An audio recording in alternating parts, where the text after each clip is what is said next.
One of the most talked about technologies in Volkswagen Group cars, including Volkswagen, Audi, Skoda, and Seat, is without a doubt the DSG transmission.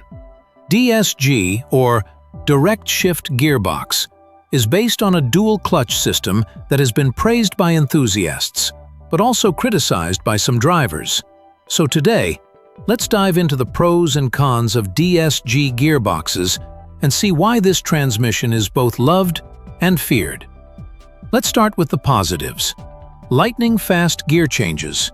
Thanks to its dual-clutch design, DSG always has the next gear pre-selected. This means shifts happen almost instantly, making acceleration smoother and faster. Better performance. In cars like the Audi A3, Volkswagen Golf GTI, or Skoda Octavia RS, DSG helps the car reach 0 to 100 km per hour much quicker compared to traditional automatics. It adds a sporty edge to the driving experience. Fuel efficiency.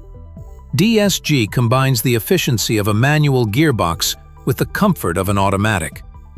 This allows the engine to work at its most optimal RPM range, which saves fuel compared to many other transmissions.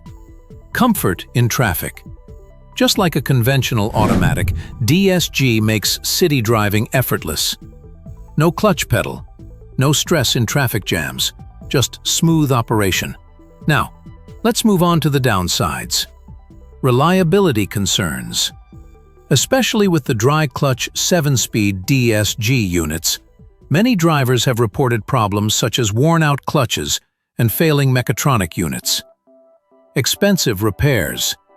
DSG is not a simple transmission.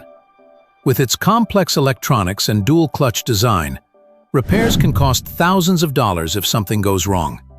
Stress in city driving. In heavy stop-and-go traffic, the constant clutch engagement can cause the gearbox to overheat and wear out faster. Sensitive to driving style. Hard launches, aggressive driving, or steep mountain roads can reduce the lifespan of the gearbox significantly. So, what's the verdict? The DSG gearbox is a true blend of performance and comfort. It offers razor-sharp shifts, thrilling acceleration, and improved fuel economy.